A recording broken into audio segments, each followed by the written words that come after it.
इस वीडियो में मैं बेसिक इंटरव्यू क्वेश्चंस के बारे में डिस्कस करूंगा। तो मैं पर्सनली मेरा एरिया जो है एफएनबी का है, तो उसके ऊपर मैं बाद में एक वीडियो बनाऊंगा। फिलहाल मैं इंटरव्यू के बारे में एक वीडियो बनाना चाहता हूँ, लाइक उन लोगों के लिए जो अभी तक होटल इंडस्ट्री में ज्वाइन नहीं किए हैं या फिर ज्वाइन किए हैं लेकिन होटल चेंज करना चाहते हैं। तो इंटरव्यू एक मतलब उसके इंटरव्यू होके ही आपको ज्वाइन करना है, जो जहाँ पे भी आपको ज्वाइन करना होता है। तो पहली बात जो है, इंटरव्यू में एक चीज़ आपके अंदर होना चाहिए, वो है कॉन्फिडेंस। इससे कोई फ़र्क नहीं पड़ता आपका इंग्लिश कितना फ्लुएंट है, इससे कोई फ़र्क नहीं पड़ता आपको कितना पता है, क्योंकि कोई भी एक सब्जेक्ट में बहुत सारे सवाल होते हैं। तो आपके कोई भी इंसान के लिए सारा सवाल याद करना बेसिकली पॉसिबल नहीं होता है।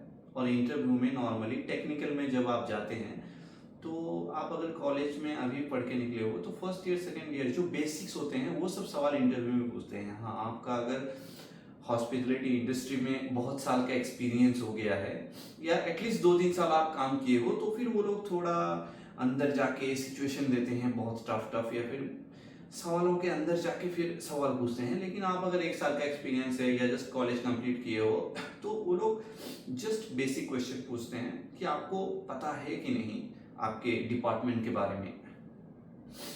तो पहला जो चीज़ है, आप अगर इंडिया में कोई होटल में अप्लाई कर रहे हो या दुबई में, स्पेशली दुबई में या फिर अब्रॉड में कहीं पे भी अप्लाई कर रहे हो, तो पहला जो चीज़ है वो है आपका spoken English. Spoken English advance level का होना चाहिए, एटलीस्ट इतना होना चाहिए कि आप जब कुछ बोलना चाह रहे हो तो उससे पहले आपको सोचना ना पड़े, मतलब आपके लैंग्वेज में सोच के फिर ट्रांसलेट ना करना पड़े, आप ऐसे ही बोल पा रहे हो।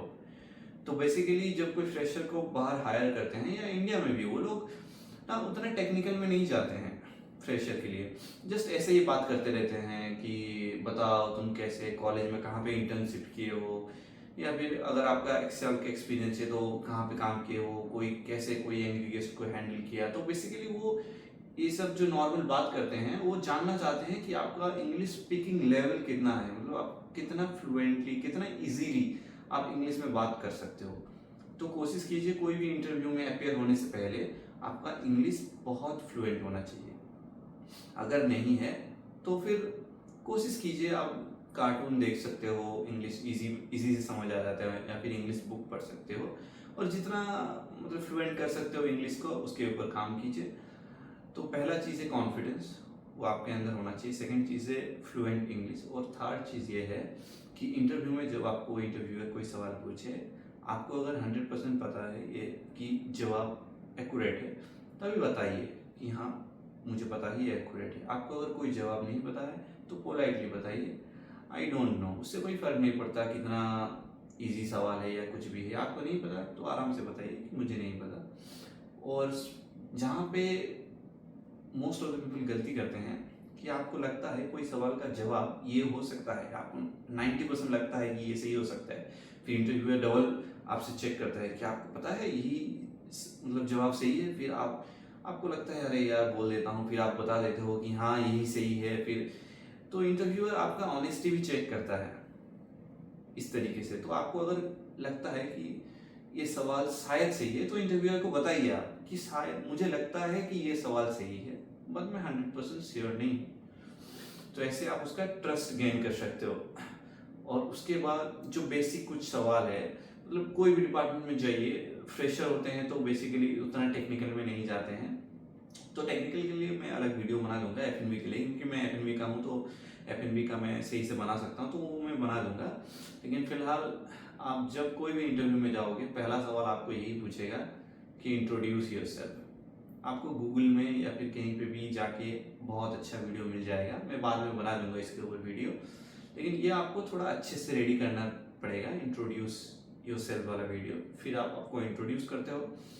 उसके बाद जो सबसे इम्पोर्टेंट चीज़ है, आप जिस भी होटल के लिए इंटरव्यू दे रहे हो उस होटल के बारे में आपको पता होना चाहिए। स्पेशली जो बेसिक चीज़ें होता है, बहुत डीप में नहीं, होटल का नाम का प्रोनाउंस आपको बहुत अच्छे से पता होना चाहिए। उसके बाद कितना रूम है, उसके बाद कितना एफएनबी आउटलेट्स हैं, और कौन सा क्विजीन सर्व होता है वहाँ पे। तो ये सब चीज़ आपको पता होना चाहिए। उसके बाद इसको छोड़ के जो बहुत कॉमन क्वेश्चन से इंटरव्यू में पूछने वाला वो है what is your strength, what is your weakness. तो ये सब मतलब 90% जगह पे या तो दोनों पूछते हैं या फिर कोई एक पूछ लेते हैं, या फिर पूछते हैं why we should hire you. तो बेसिकली यही कुछ क्वेश्चंस होते हैं जो टेक्निकल को छोड़ के आप पढ़ सकते हो। और सबसे इम्पोर्टेंट चीज़ यही है, दो चीज़, वो है एक है कॉन्फिडेंस और ऑनेस्टी के साथ जवाब देना। आपको नहीं पता है ना बोलिए, पता है तो हाँ बोलिए, और इंग्लिश के ऊपर काम कीजिए। बहुत बार ऐसा होता है, मैं खुद एक्सपीरियंस किया हूँ। मैं जब कॉलेज से निकला था इंडिया में, तो इंडिया में ही बहुत जगह पे अप्लाई किया था। बहुत मतलब हर दिन 4-5 होटल से कॉल आता था, फिर मैं इंटरव्यू देता था। तो बहुत जगह से ऑफर लेटर भी मिला था मुझे। ऐसे बहुत जगह से ऑफर लेटर मिले थे जहाँ पे मुझे 10 क्वेश्चन पूछे थे, उसमें से एक क्वेश्चन मैं बता पाया था, लेकिन वो लोग मुझे हायर किया था इसी वजह से, क्योंकि मेरा स्पोकन इंग्लिश बहुत अच्छा था। और मुझे जो नहीं पता था मैं बताया था, मुझे नहीं पता था, जो मुझे पता था उसका मैं 100% एक्यूरेट जवाब दिया था। तो बात वही है, इंटरव्यू में बस ऐसा नहीं होता है। और सबसे बड़ी बात, नर्वस नहीं होना है, डरना नहीं है, क्योंकि आपको एक आदमी सवाल पूछ रहा है, आप जवाब दे रहे हो, आपको सही लगेगा तो हायर करेगा, हायर नहीं करेगा तो कोई और जगह पे अप्लाई करोगे, कोई और जगह पे जॉब मिल जाएगा। और नॉर्मली मेरे एक्सपीरियंस से बता रहा हूँ, मैं अभी फिलहाल 4 प्रॉपर्टी में काम कर चुका हूँ। जब आपको कोई जगह पे काम नहीं मिलता तो आपको नेक्स्ट टाइम कोई बेटर जगह पे काम मिलता है, वो आपको काम मिलने के बाद ही पता चलता है। तो इंटरव्यू में नर्वस कभी नहीं होना है, कॉन्फिडेंस के साथ जाइए, आराम से इंटरव्यू दीजिए। 90% टाइम जो इंटरव्यूअर होता है ना, वो आपके जवाब से सेटिस्फाई नहीं होता, आपके वाइब से, आपके बॉडी लैंग्वेज से प्रभावित होता है। तो बात वही है, कॉन्फिडेंस के साथ इंटरव्यू दो।